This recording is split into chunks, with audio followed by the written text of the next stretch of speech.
Hey all, and welcome back to Deadye Gaming, and what will probably be the last update on the Tornado Shot build. I've now leveled to 100, I've got my Mageblood, and I've got the character set up to complete the kind of content I want to do. It can do pretty much everything other than Ubers. It can do Ubers, I'm just not very good at them. If you're fine with the mechanics, it will be able to do it. It's got plenty of DPS. It's just lacking on physical damage reduction, so there's some content you probably wouldn't want to throw this build into, but I've designed it specifically for mapping. We're killing everything before it gets anywhere near us, and obviously leveling to 100 naturally, it's fairly safe. I haven't felt like I was going to die, but I haven't been doing really dangerous content. So what we'll do is just go through the upgrades that I made since the last video. There'll be some footage running in the background, just to show firstly the boss rushing strategy that I used to farm currency really quickly and to level to 100, and then just a few invitations and maps here and there. So the first thing I did was purchase the Mageblood. I finished farming the currency for that. And then once I had the Mageblood, I needed to put it on and see what state my resist and my attributes were in. My attributes are okay, but my resistances did dip a little bit.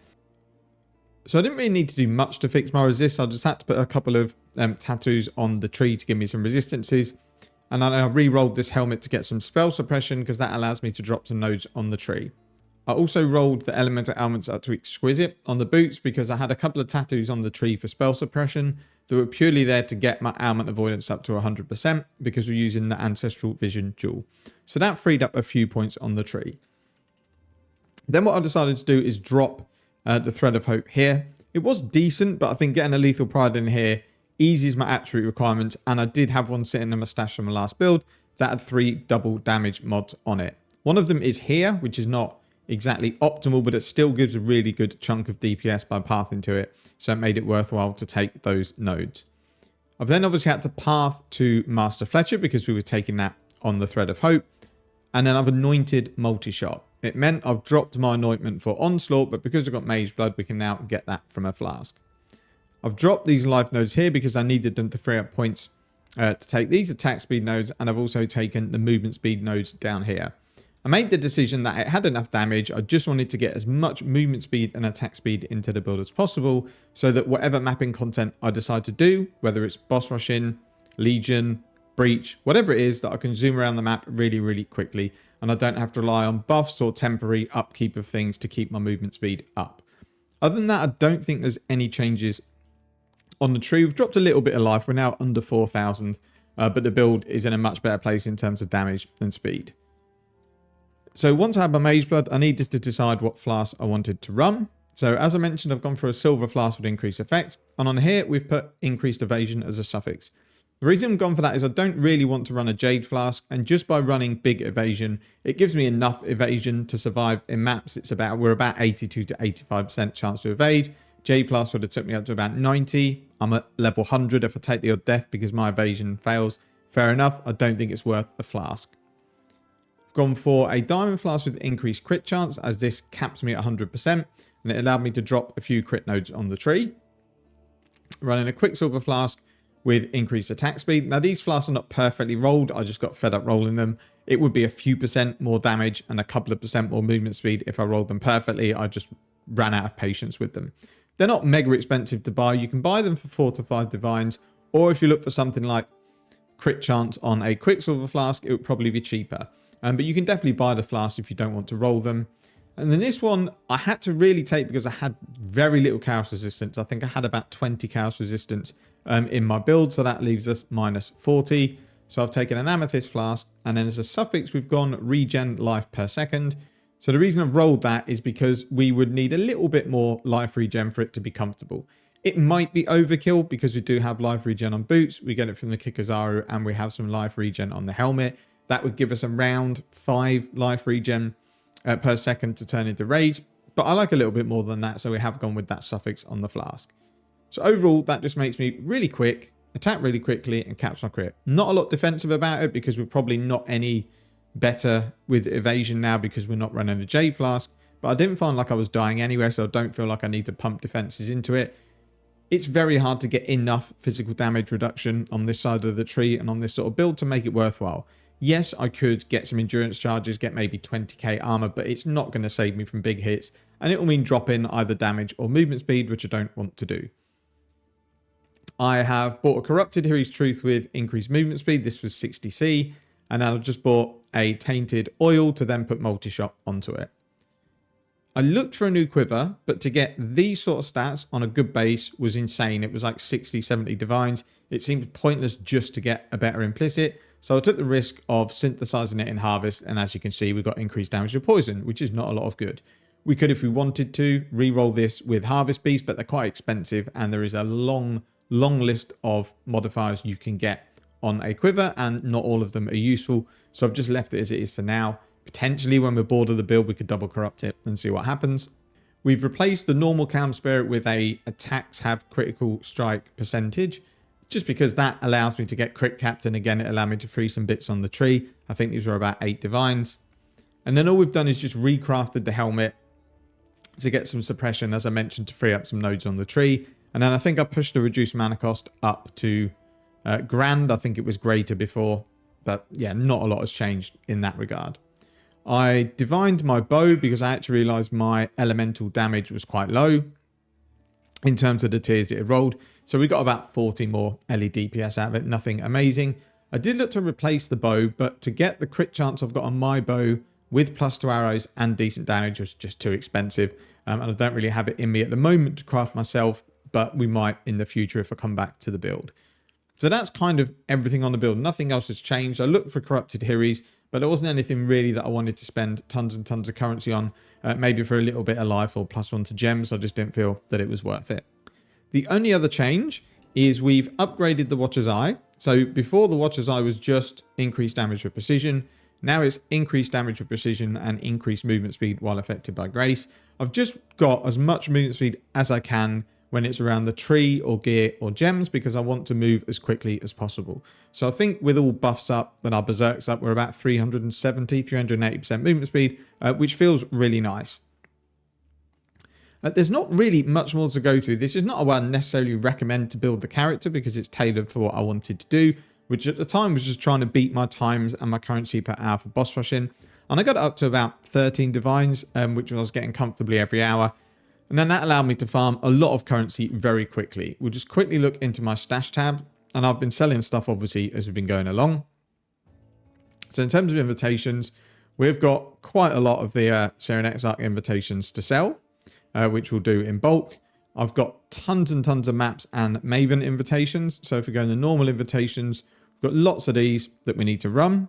And then if we go into maps, and as you can see, we've got 386 Guardian or Conqueror maps. And then we've got quite a few synth maps, including 4 Cortex. So I've got a lot of stuff that I can either run or sell, and plenty of currencies worth of loot. And then just sitting on 25 divines and a few chaos here and there. And just some leftover exceptional icons that I use for rolling some gear, but we'll keep hold of them in case we need them in the future. That's kind of it. There's not really anything else to go through on the build. I've just done it to get as much speed as I can. At the moment, my atmosphere is set for boss rushing, so I can't really do much of a map showcase. But maybe what we can do is go and do a very quick Conqueror map, for example. I don't want one with a phase on it, so we'll go and do Redeemer and try and find a nice layout map. So Mudgeese is pretty nice. So this would be a good example. This is going to be a hideous map. It's 73% more monster life, reduced damage and crit, and LE res. So we'll give this one a shout because this is about the worst map you're ever going to do.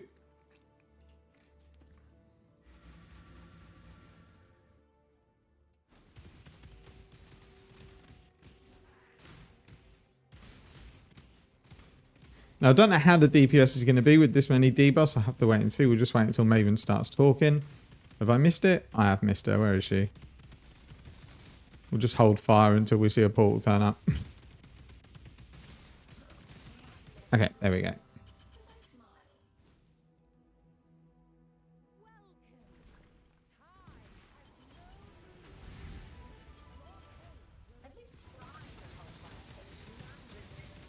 So you can see, even with all those sort of debuffs on, she goes down fairly quickly.